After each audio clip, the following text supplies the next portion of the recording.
Hello guys, welcome to my channel nursing era. आज का topic बहुत ज़्यादा इम्पोर्टेंट है from the paper point of view, that is difference between quantitative research and the qualitative research. These both types of research are very important. So here this is the difference between them, and first of all we will see that the nature between quantitative and qualitative research. तो nature जो होती है quantitative research की वो होती है objective, numeric and the measurable. And qualitative की जो होती है सब्जेक्टिव होती है, जिसमें डिस्क्रिप्शन होता है और इंटरप्रिटेशन होती है। सेकंड नंबर पे हमने देखना है पर्पस। जो पर्पस होता है क्वांटिटेटिव रिसर्च का, टू क्वांटिफाई द वेरिएबल्स, कि वेरिएबल्स को क्वांटिफाई करना होता है, काउंट करना होता है और हाइपोथेसिस को टेस्ट करना होता है। एंड क्वालिटेटिव की अगर हम बात करते हैं तो इसमें एक्सप्लोर करना होता है, अंडरस्टैंड करना होता है और फिनोमेना को इंटरप्रेट करना होता है। तो डाटा टाइप जो क्वांटिटेटिव रिसर्च में होता है, न्यूमेरिकल डाटा टाइप होता है जिसके अंदर स्कोर्स आ जाते हैं, फ्रीक्वेंसीज आ जाती हैं एंड परसेंटेजेस आ जाती हैं। और क्वालिटेटिव रिसर्च में नॉन न्यूमेरिकल डाटा, यानी कि यहाँ पर न्यूमेरिक फॉर्म में होंगे, नंबर्स की सूरत में होंगे डाटा, बट इसके अंदर नंबर की सूरत में नहीं होंगे। इसमें वर्ड्स होंगे, इमेजेस होंगे एंड ऑब्जर्वेशंस होंगे। मेथड ऑफ डाटा कलेक्शन की अगर हम बात करते हैं तो क्वांटिटेटिव रिसर्च के अंदर methods of data collection surveys के जरिए से होगा, एक्सपेरिमेंट के जरिए से होगा, स्ट्रक्चरल इंटरव्यूज होंगे, क्वेश्चनेयर होंगे। This is very highly structured type of data collection, method of data collection. और हम क्वालिटेटिव के अंदर क्या होगा, ओपन एंडेड क्वेश्चंस पूछे जाते हैं, इंटरव्यूज कंडक्ट किए जाते हैं, फोकस ग्रुप शामिल होते हैं, ऑब्जर्वेशंस होते हैं। This is the highly structured, but this is the semi structured और अनस्ट्रक्चर्ड। नेक्स्ट है अप्रोच। क्वांटिटेटिव रिसर्च के अंदर डिडक्टिव अप्रोच शामिल होती है। Deductive mean general to specific and qualitative mean inductive approach, specific to general.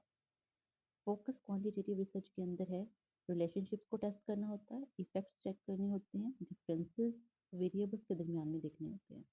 But qualitative के अंदर हमें एक्सप्लोर करना होता है मीनिंग्स को, एक्सपीरियंसेस को और परसेप्शंस को। उसके अंदर क्वांटिटेटिव रिसर्च के अंदर जो एनालिसिस है, स्टैटिस्टिकल टेक्निक्स यूज करके किया जाता है। For example mean, regression, T test. Okay, and जो क्वालिटेटिव के अंदर है, थीमेटिक एनालिसिस होता है, नैरेटिव एनालिसिस होता है एंड कंटेंट एनालिसिस होता है। अगर हम सैंपल साइज की बात करते हैं तो क्वांटिटेटिव रिसर्च के अंदर लार्ज रिप्रेजेंटेटिव सैंपल्स होते हैं, बट क्वालिटेटिव के अंदर स्मॉल प्रपोजिट सैंपल्स, बिकॉज ये डेप्थ के ऊपर फोकस करता है, नॉट ऑन द ब्रेथ। अगर हम आउटकम या रिजल्ट की बात करते हैं तो quantitative research measurable and generalizable results produce करता है, but qualitative rich detailed insight produce करता है। अगर हम रिसर्च रोल की बात करते हैं कि रिसर्चर का क्या रोल है क्वांटिटेटिव रिसर्च के अंदर, तो वो डिटैच्ड होता है, एक ऑब्जेक्टिव ऑब्जर्वर होता है। बट क्वालिटेटिव के अंदर वो एक्ट पार्टिसिपेंट होता है, बिकॉज वो जाता है, इंटरव्यूज कंडक्ट करता है और उस पर ऑब्जर्वेशन कर रहा होता है और लोगों से ओपन एंडेड क्वेश्चंस पूछ रहा होता है, तो वो एक्टिव पार्टिसिपेंट होता है, को क्रिएटर होता है ऑफ मीनिंग। अगर हम फ्लेक्सिबिलिटी की बात करते हैं तो quantitative research is a rigid pre determined structure होता है, बट बिकॉज जो रीडिंग्स आएंगी हम उसको चेंज नहीं कर सकते, इनफ्लेक्सिबल अप्रोच होती है। बट क्वालिटेटिव के अंदर फ्लेक्सिबल अडेप्टिव स्ट्रक्चर होते हैं, इसको हम मोल्ड कर सकते हैं, फ्लेक्सिबिलिटी होती है टू चेंज। इस एग्जांपल में हमारे पास है testing the effectiveness of drug on BP.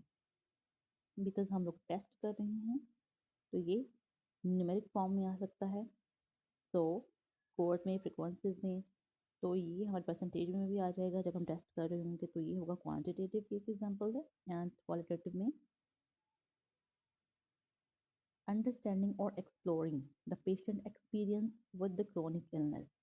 तो ये हमने डिस्क्राइब किया जा सकता है, प्रिडिक्ट किया जा सकता है, एक्सप्लोर किया जा सकता है इसके अंदर। तो बिकॉज इसमें रिच डिटेल्ड इंसाइट हम लोगों ने देखनी है, तो ये क्वालिटेटिव की एग्जाम्पल है। this is the final difference between quantitative and qualitative research. I hope all of you understand. Thank you very much.